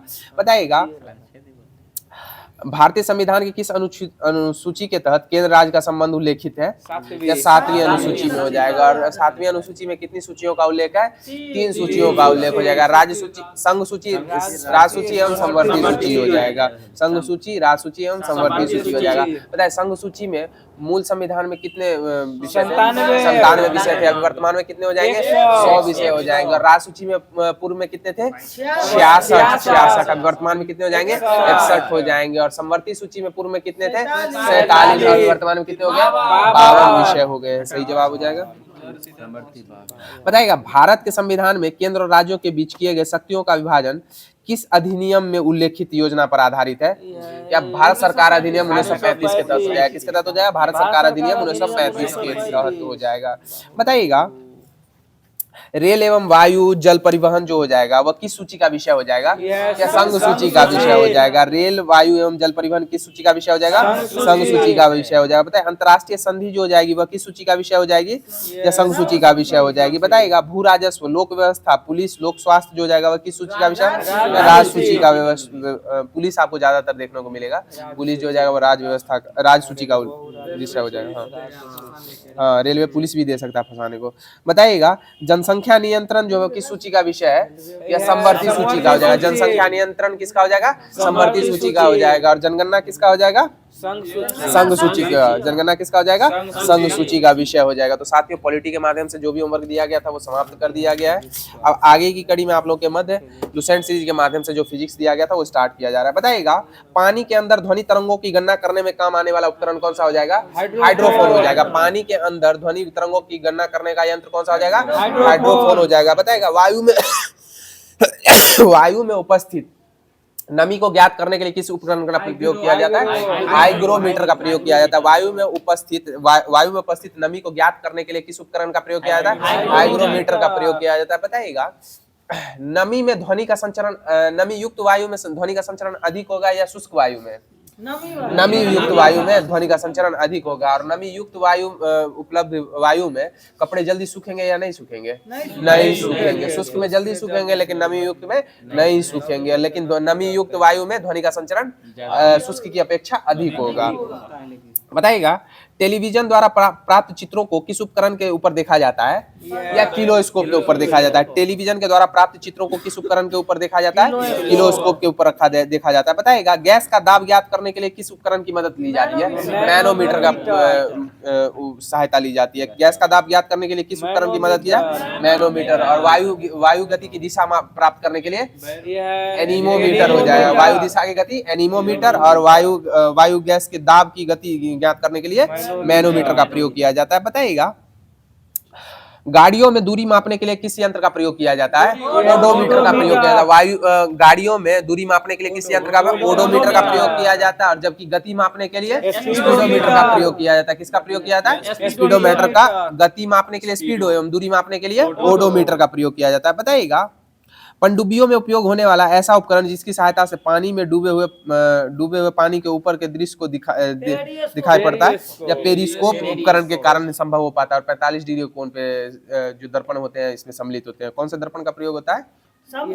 समतल दर्पण का प्रयोग होता है। 2 समतल दर्पणों का प्रयोग किया जाता है 45 डिग्री के कोण पर। बताइएगा, फोटोमीटर का प्रयोग किस में किया जाए, किसके लिए किया जाता है?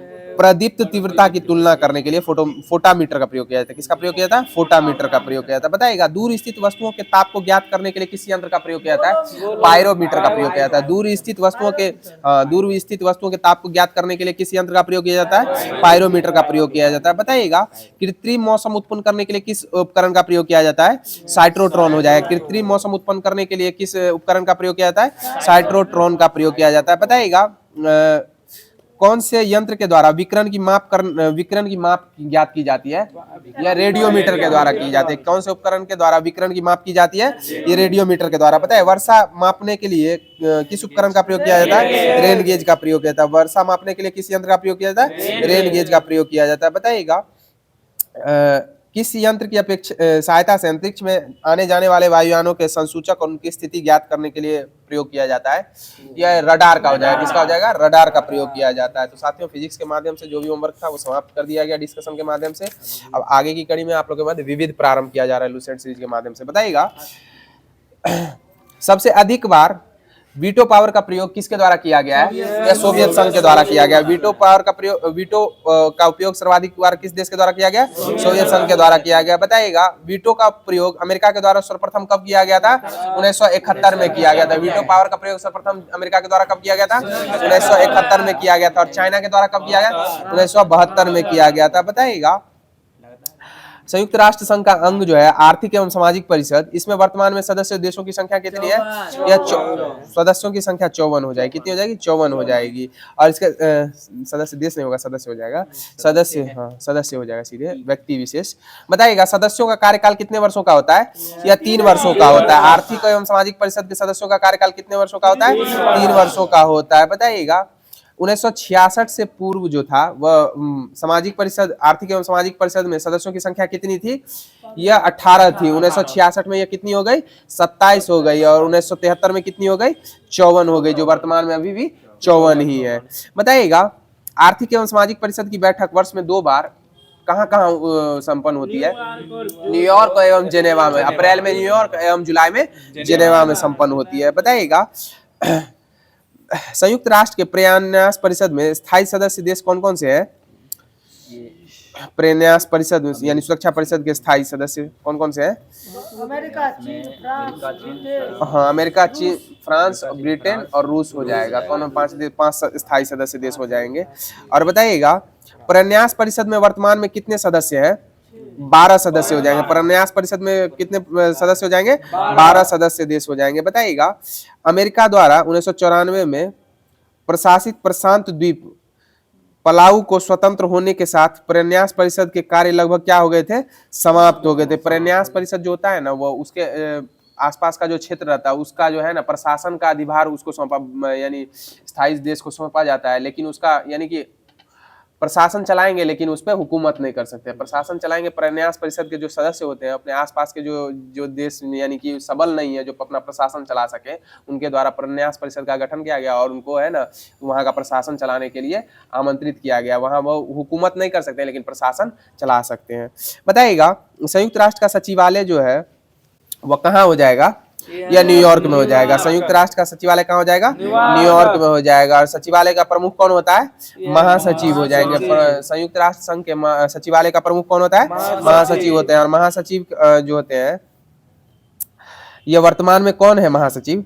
या एंटोनियो गुटेरस हो जाएंगे। कौन हो जाएंगे? एंटोनियो गुटेरस हो जाएंगे। और संयुक्त राष्ट्र के पहले महासचिव कौन थे? त्रिगवेली हो जाएंगे। संयुक्त राष्ट्र के पहले महासचिव कौन हो जाएंगे? त्रिगवेली। और ये नॉर्वे के हो जाएंगे। त्रिगवेली कहाँ के हो जाएंगे? नॉर्वे के। और एंटोनियो गुटेरस कहाँ के हो जाएंगे? पुर्तगाल के हो जाएंगे। एंटोनियो गुटेरस कहाँ के हो जाएंगे? पुर्तगाल के हो जाएंगे। और CR7 सिक्का किस देश के द्वारा जारी किया गया था? पुर्तगाल के द्वारा ही CR7 सिक्का जारी किया गया था। बताइएगा अंतर्राष्ट्रीय न्यायालय का मुख्यालय कहाँ हो जाएगा? द हेग हो जाएगा। अंतर्राष्ट्रीय न्यायालय का मुख्यालय कहाँ हो जाएगा? द हेग, नीदरलैंड हो जाएगा। बताइएगा अंतर्राष्ट्रीय न्यायालय की स्थापना कब हुई थी? 3 अप्रैल 1946 को हुई थी। अंतर्राष्ट्रीय न्यायालय की स्थापना कब हुई थी? 3 अप्रैल 1946 को हुई थी। बताइए अंतर्राष्ट्रीय न्यायालय की संविधि में कितने अध्याय एवं अनुच्छेद उल्लेखित हैं?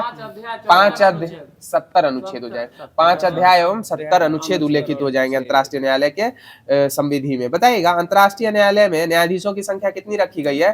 15 रखी गई है। इनकी नियुक्ति कितने वर्षों के लिए होती है? 9 वर्ष के लिए होती है। कितने वर्षों के लिए होते हैं? सेवानिवृत्त होते रहते हैं। 3 वर्ष में सेवानिवृत्त होते रहते हैं, जबकि 9 साल का इनका कार्यकाल होता है। बताइएगा न्यायालय के कोरम में न्यायाधीशों की संख्या कितनी होती है? कोरम की संख्या 9 हो जाएगी। न्यायालय के कोरम की संख्या कितनी है? 9 हो जाएगी। बताइएगा अंतर्राष्ट्रीय न्यायालय में भारतीय न्यायाधीश एवं उनके कार्यकाल बताना है। बताइएगा दलवीर भंडारी जो थे वो अंतर्राष्ट्रीय न्यायालय में भारतीय न्यायाधीश नियुक्त हुए थे, जो भारतीय मूल के हैं। दलवीर भंडारी कब से कब तक के लिए नियुक्त किए गए हैं? यह 2012 से 26 तक के लिए नियुक्त किए गए हैं। 2012 से 26 तक के लिए दलवीर भंडारी नियुक्त किए गए हैं। बताइएगा UNHRC का गठन कब हुआ था? 2006 में हुआ था। UNHRC का गठन कब हुआ था?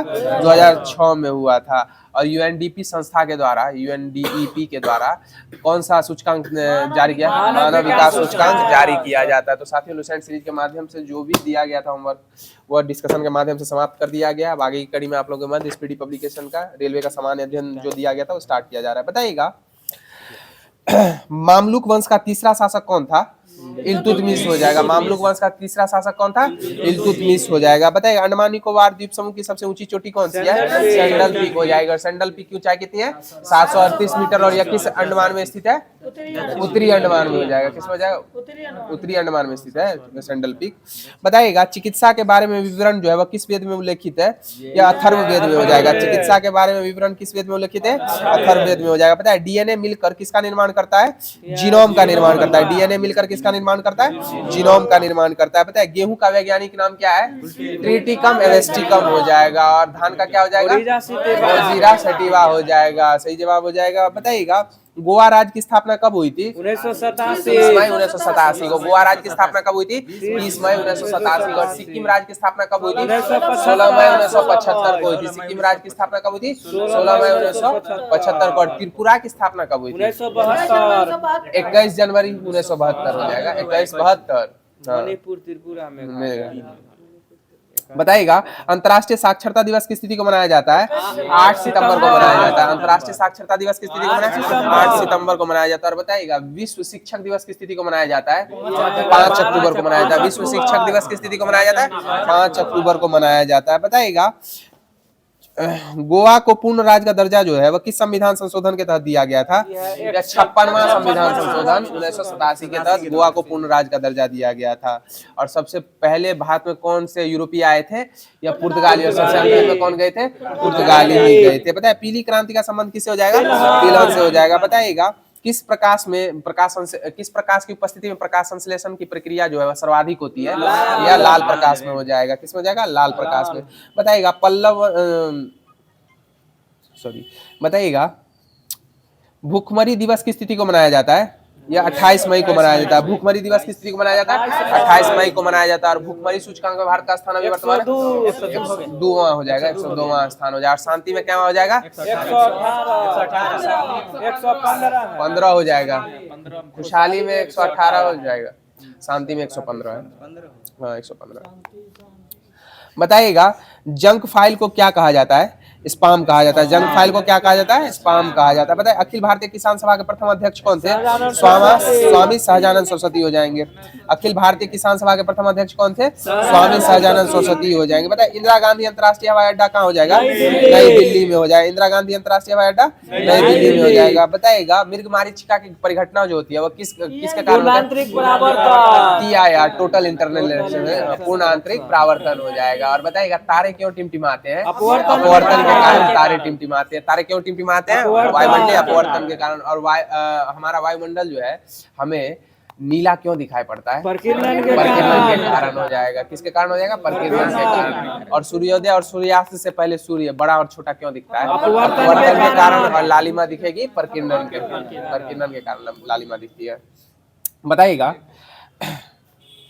अकबर का राजस्व मंत्री कौन था? टोडरमल हो जाएगा। भारतीय संविधान में स्वतंत्रता, समानता एवं बंधुत्व का सिद्धांत कहाँ से लिया गया?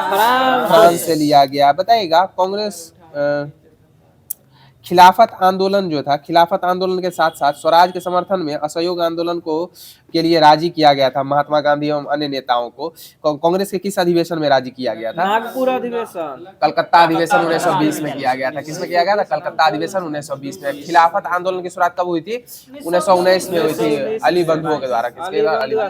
शौकत अली एवं मोहम्मद अली के द्वारा। तो साथियों स्पीडी पब्लिकेशन का जो दिया गया था होमवर्क के माध्यम से वो डिस्कशन के माध्यम से समाप्त कर दिया गया है। अब आगे की कड़ी में आप लोगों के मध्य स्पीडी पब्लिकेशन का करंट अफेयर्स स्टार्ट किया जा रहा है। बताइएगा भारत के वर्तमान में उपराष्ट्रपति कौन है? सीपी राधाकृष्णन हो जाएंगे। कौन हो जाएंगे? सीपी राधाकृष्णन हो जाएंगे। बताइएगा वर्तमान में महान्यायवादी कौन है? आर वेंकट रमनी हो जाएंगे। वर्तमान में महान्यायवादी कौन हो जाएंगे? आर वेंकट रमनी हो जाएंगे। और इनका क्रम क्या हो जाएगा? 16वां क्रम हो जाएगा। और महान्यायवादी का उल्लेख भारतीय संविधान के कौन से अनुच्छेद में? अनुच्छेद 76 में उल्लेखित है। बताइएगा राज्यसभा के सभापति वर्तमान में कौन है? सीपी राधाकृष्णन हो जाएंगे। कौन हो जाएंगे? सीपी राधाकृष्णन हो जाएंगे। बताइएगा राज्यसभा के अभी वर्तमान में महासचिव कौन है? प्रमोद चंद मोदी हो जाएंगे। राज्यसभा के वर्तमान में महासचिव कौन है? प्रमोद चंद मोदी हो जाएंगे। बताइएगा वर्तमान में 18वीं लोकसभा के अध्यक्ष कौन है? ओम बिरला हो जाएंगे। और लोकसभा के महासचिव कौन है? उत्पल कुमार सिंह हो जाएंगे। लोकसभा के महासचिव कौन है? उत्पल कुमार सिंह हो जाएंगे। और राज्यसभा के महासचिव कौन है? प्रमोद चंद मोदी हो जाएंगे। बताइएगा अभी वर्तमान में मुख्य चुनाव आयुक्त कौन है? ज्ञानेश कुमार हो जाएंगे। और इनका क्रम क्या क्रम हो जाएगा? 26वां क्रम हो जाएगा। मुख्य चुनाव आयुक्त वर्तमान में ज्ञानेश कुमार हो जाएंगे। क्रम 26वां हो जाएगा। बताइएगा वर्तमान में राजस्व सचिव कौन है? अरविंद श्रीवास्तव हो जाएंगे। वर्तमान में राजस्व सचिव कौन है? अरविंद श्रीवास्तव हो जाएंगे। बताइए वर्तमान में वित्त सचिव कौन है? अजय सेठ हो जाएंगे। कौन हो जाएंगे? अजय सेठ हो जाएंगे। बताइएगा वर्तमान में रक्षा सचिव कौन है? राजेश कुमार सिंह हो जाएंगे। वर्तमान में रक्षा सचिव कौन हो जाएंगे? राजेश कुमार सिंह हो जाएंगे। और वर्तमान में गृह सचिव कौन है? गोविंद मोहन हो जाएंगे। कौन हो जाएंगे? गोविंद मोहन वर्तमान में गृह सचिव हो जाएंगे। बताइएगा वर्तमान में सीडीएस कौन है? अनिल चौहान हो जाएंगे। कौन हो जाएंगे? अनिल चौहान। अभी वर्तमान में सीएजी कौन है? संजय मूर्ति हो जाएंगे। वर्तमान में सीएजी कौन है? संजय मूर्ति हो जाएंगे। बताइएगा वर्तमान में सीआईसी यानी मुख्य सूचना आयुक्त कौन निर्मित हुए हैं? राजकुमार गोयल हो जाएंगे। कौन हो जाएंगे? राजकुमार गोयल। बताइए वर्तमान में ईडी के निर्देशक कौन है? राहुल नवीन हो जाएंगे। ईडी के निदेशक कौन हो जाएंगे? राहुल नवीन हो जाएंगे। बताइएगा वर्तमान में एनआईए के महानिदेशक कौन है? सदानंद वसंत दांते हो जाएंगे। कौन हो जाएंगे? सदानंद वसंत दांते। बताइएगा अभी वर्तमान में आईबी के निदेशक कौन है? तपन कुमार डेका हो जाएंगे। और सीबीआई के कौन हो जाएंगे? प्रवीण सूद हो जाएंगे। सीबीआई के कौन हो जाएंगे? प्रवीण सूद। अभी बताइएगा वर्तमान में केंद्रीय सतर्कता आयोग सीबीसी कौन है? प्रवीण कुमार श्रीवास्तव हो जाएंगे। सीबीसी कौन? प्रवीण कुमार श्रीवास्तव। बताइएगा वर्तमान में होमगार्ड के महानिदेशक कौन है? विवेक श्रीवास्तव हो जाएंगे। वर्तमान में होमगार्ड के महानिदेशक कौन हो जाएंगे? विवेक श्रीवास्तव हो जाएंगे। बताइएगा किस देश ने मृत्यु दंड पर रोक लगाने के लिए कानून बनाया है? यह जिम्बाब्वे के द्वारा बनाया गया। किस देश ने मृत्यु दंड पर रोक लगाने के लिए कानून बनाया? जिम्बाब्वे के द्वारा बनाया गया। और जिग मुद्रा किसने जारी की थी? जिम्बाब्वे के द्वारा ही की गई थी। मुद्रास्फीति हो गई थी ना, तो यहाँ वहां पर सोने के सिक्के चलाए गए थे। बताइएगा धात्विक चमक जो है किस अधातु में उत्पन्न? आयोडीन। आयोडीन में हो जाएगी। धात्विक चमक किस धातु में हो जाएगी? आयोडीन में हो जाएगी। बताइएगा आघातवर्धिता का संबंध किस गुण से हो जाता है? पीट कर पतली चादर बनाई जाती है, इसको आघातवर्धिता कहा जाता है। और तन्यता क्या हो जाए? खींच कर लंबा किया जाता है। और सर्वाधिक आघातवर्धिता किस धातु की होती है? सोने की हो जाएगी। किसकी हो जाएगी? सोने की हो जाएगी सर्वाधिक आघातवर्धिता। और सर्वाधिक तन्यता किसकी होती है? ये भी सोने की होती है। सर्वाधिक तन्यता किस धातु की होती है? तो 1 ग्राम सोने से कितने लंबे 2 किलोमीटर लंबी तार निर्मित की जा सकती है। बताइएगा पद्म पानी लाइफ टाइम अचीवमेंट पुरस्कार से किसे सम्मानित किया गया 2025 में? यह साई परांजपे को किया गया था। पद्म पानी लाइफ टाइम अचीवमेंट अवार्ड से किसे सम्मानित किया गया था? साई परांजपे को किया गया था। बताइए राष्ट्रीय वनवासी क्रीड़ा प्रतियोगिता जो हुई थी 2024 में कहाँ समापन हुआ था इसका? राष्ट्रीय वनवासी क्रीड़ा प्रतियोगिता यह रायपुर छत्तीसगढ़ में हो जाएगा। कहाँ हो जाएगा? रायपुर छत्तीसगढ़ में। बताइएगा भोपाल गैस त्रासदी जो है यह कब हुई थी? 3 दिसंबर 1984। 3 दिसंबर 1984 को भोपाल गैस त्रासदी कब हुई थी? 3 दिसंबर 1983 को हुई थी। और यह किस गैस के कारण हुई थी? मिथाइल आइसोसाइनाइड के रिसाव के कारण हुई थी। और चार्नोबिल परिघटना कब हुई थी? चार्नोबिल परिघटना 1986 में हुई थी। कब हुई थी? 1986 में चार्नोबिल 1986 26 अप्रैल 1986 को चार्नोबिल परिघटना सोवियत रूस में हुई थी। पता है भारत में ग्रीन हाउस गैस का उत्सर्जन कितने प्रतिशत घटा है? या 7.9% घटा है। भारत में ग्रीन हाउस गैस का उत्सर्जन कितने प्रतिशत घटा है?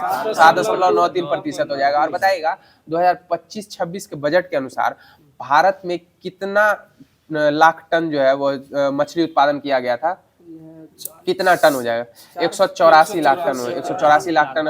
और इसमें राजस्व का प्रतिशत कितना हो जाएगा? अर्थव्यवस्था के राजस्व में प्रतिशत मछली उद्योग से 9% था। कितना था? 9% हो जाएगा। बताइएगा संयुक्त राष्ट्र सुरक्षा परिषद में अस्थायी सदस्य के रूप में कौन सा देश शामिल हुआ था 2025? यह पाकिस्तान शामिल हुआ था। बताइएगा प्रधानमंत्री मोदी ने कहा ग्रामीण भारत महोत्सव 2025 का उद्घाटन किया है? यह नई दिल्ली में। प्रधानमंत्री मोदी ने कहा ग्रामीण भारत महोत्सव 2025 का उद्घाटन किया था? यह नई दिल्ली में किया था। बताइएगा तेंजिंग यांगी जो है वह किस राज्य की पहली महिला IPS निर्मित हुई है? यह अरुणाचल प्रदेश की हो जाएगी। तेंजिंग यांगी किस राज्य की पहली महिला IPS नियुक्त हुई है? यह अरुणाचल प्रदेश की हो जाएगी। बताइएगा अपनी सेना को जाने का मेले का आयोजन कहाँ हुआ है? यह हैदराबाद हो जाएगा। अपनी सेना को जाने मेले का आयोजन कहाँ किया गया है? हैदराबाद में। बताइएगा 8वां कौतिकीय अंतर्राष्ट्रीय फिल्म महोत्सव कौतिक अंतर्राष्ट्रीय फिल्म महोत्सव कहाँ शुरू हुआ था? यह नैनीताल उत्तराखंड हो जाएगा। 8वां कौतिक अंतर्राष्ट्रीय फिल्म महोत्सव कहाँ शुरू हुआ था? नैनीताल उत्तराखंड हो जाएगा। बताइएगा 31वीं राष्ट्रीय बाल विज्ञान कांग्रेस कहाँ शुरू हुई थी? यह भोपाल में हो जाएगी। बताइएगा किसे संविधान सदन के केंद्रीय कक्ष में पंचायत से संसद 2.0 पहल का उद्घाटन किया था? यह ओम बिरला, लोकसभा अध्यक्ष ओम बिरला के द्वारा किया गया था। बताइएगा अमेरिका के सर्वोच्च नागरिक सम्मान प्रेसिडेंशियल मेडल ऑफ फ्रीडम से किसे सम्मानित किया गया 2025 में? यह जॉर्ज सोरोस को किया गया था। किसको किया गया था? जॉर्ज सोरोस को सम्मानित किया गया था। अमेरिका का सर्वोच्च सम्मान कौन हो जाएगा? प्रेसिडेंशियल मेडल ऑफ फ्रीडम हो जाएगा। बताइएगा किस IIT ने मृदा प्रदूषण से निपटने के लिए बैक्टीरिया विकसित किया था? यह IIT मुंबई के द्वारा किया गया है। किस IIT के द्वारा मृदा प्रदूषण से निपटने के लिए बैक्टीरिया विकसित किया गया? IIT बॉम्बे के द्वारा। किस बैंक ने हर घर लखपति योजना की लॉन्च किया? SBI के द्वारा लॉन्च किया। किस बैंक ने हर घर लखपति योजना लॉन्च किया है? SBI। और लक्षद्वीप में अपना एक शाखा खोलने वाला बैंक HDFC बैंक हो जाएगा। लक्षद्वीप में अपनी शाखा खोलने वाला बैंक HDFC बैंक हो जाएगा। बताइएगा पल्लास बिल्ली का पहला फोटोग्राफिक प्रमाण कहाँ प्राप्त हुआ है? यह हिमाचल प्रदेश हो जाए। पल्लास बिल्ली का पहला फोटोग्राफिक प्रमाण कहाँ मिला है? हिमाचल प्रदेश। और भारत का तेंदुआ राजधानी कौन है? बेंगलोर हो जाएगा। तेंदुआ राजधानी कौन हो जाएगा? बेंगलुरु हो जाएगा। बताइएगा किस राज्य सरकार ने बेमौसम बारिश को प्राकृतिक आपदा घोषित किया है? यह उड़ीसा के द्वारा किया गया है। किस राज्य सरकार ने बेमौसम बारिश को प्राकृतिक आपदा घोषित किया है? यह उड़ीसा के द्वारा किया गया। बताइएगा जल्लीकट्टू आयोजन कहाँ 2025 में पहली बार किया? तमिलनाडु। जल्लीकट्टू तमिलनाडु हो जाएगा और कंबाला कर्नाटक हो जाएगा। जल्लीकट्टू तमिलनाडु और कंबाला कर्नाटक हो जाएगा। बताइएगा 38वें राष्ट्रीय खेलों की मशाल को क्या नाम दिया गया था? तेजस्विनी दिया गया था। 38वें राष्ट्रीय खेलों की मशाल को क्या नाम दिया गया था? तेजस्विनी। और 38वें राष्ट्रीय खेलों का उद्घाटन किसके द्वारा किया गया था? गृह मंत्री अमित शाह के द्वारा किया, अमित शाह जी के द्वारा किया गया था। और किस केंद्रीय मंत्री ने भारत पोल पोर्टल को लॉन्च किया है? यह अमित शाह के द्वारा ही किया है। किस केंद्रीय मंत्री ने भारत पोल पोर्टल को लॉन्च किया? अमित शाह के द्वारा। बताइएगा बेंडेड रॉयल तितली की खोज कहाँ हुई है? यह त्रिपुरा में हुई है। बेंडेड रॉयल तितली की खोज कहाँ हुई है? त्रिपुरा में हुई है। बताइएगा किरण यादव ने लक्ष्य कप में 10 मीटर एयर राइफल स्पर्धा में कौन सा पदक जीता था या गोल्ड जीता था? किरण यादव ने लक्ष्य कप में 10 मीटर एयर राइफल में कौन सा पदक जीता था? 10 पदक, स्वर्ण पदक जीता था। कौन सा पदक जीता था? स्वर्ण पदक। और आज का लास्ट क्वेश्चन हो जाएगा, केंद्रीय सड़क परिवहन और राजमार्ग मंत्री नितिन गडकरी ने कहां सड़क सुरक्षा अभियान 2025 का उद्घाटन किया था या मुंबई में किया था? केंद्रीय सड़क एवं परिवहन मंत्री नितिन गडकरी ने कहां सड़क सुरक्षा अभियान 2025 का शुभारंभ किया था या मुंबई में किया था? तो साथियों, आज की जो होमवर्क सीरीज थी वो यहीं पे समाप्त हो गई है। और जैसा कि ग्रुप का नियम है कि आप लोगों के लिए लास्ट में क्वेश्चन छोड़ा जाता है जिसका आंसर आप लोगों को कमेंट माध्यम से देना रहता है। तो क्वेश्चन ध्यान से सुन लीजिएगा। भारत में सबसे ज्यादा ग्रेनाइट का भंडार किस राज्य में उपलब्ध है? भारत में सबसे ज्यादा ग्रेनाइट का भंडार किस राज्य में उपलब्ध है? तो इस क्वेश्चन का आंसर आप लोग कमेंट माध्यम से अवश्य दीजिएगा। और हमारा ये होमवर्क सीरीज अच्छा लगता हो तो प्यारा सा दिल कमेंट माध्यम से भेजने का प्रयास अवश्य कीजिएगा। और जो भी साथी फर्स्ट टाइम हमारे इस चैनल पर विजिट कर रहे हैं उन सब साथियों से अनुरोध है कि इस वीडियो के डिस्क्रिप्शन में हमारे व्हाट्सएप एवं टेलीग्राम चैनलों का लिंक उपलब्ध है। इससे जुड़ने के पश्चात आप लोगों को होमवर्क पूर्व में ही मिल जाएगा, जिसको पढ़ने के पश्चात अगर आप इस वीडियो को सुनते हैं तो निश्चित तौर पे आपकी तैयारी दिन प्रतिदिन और बेहतर होती जाएगी। तो इन्हीं सब बातों से आप लोगों से लेते हैं विदा। फिर अगले सेशन में आप लोगों से मुलाकात होगी। जय हिंद, जय बिहार।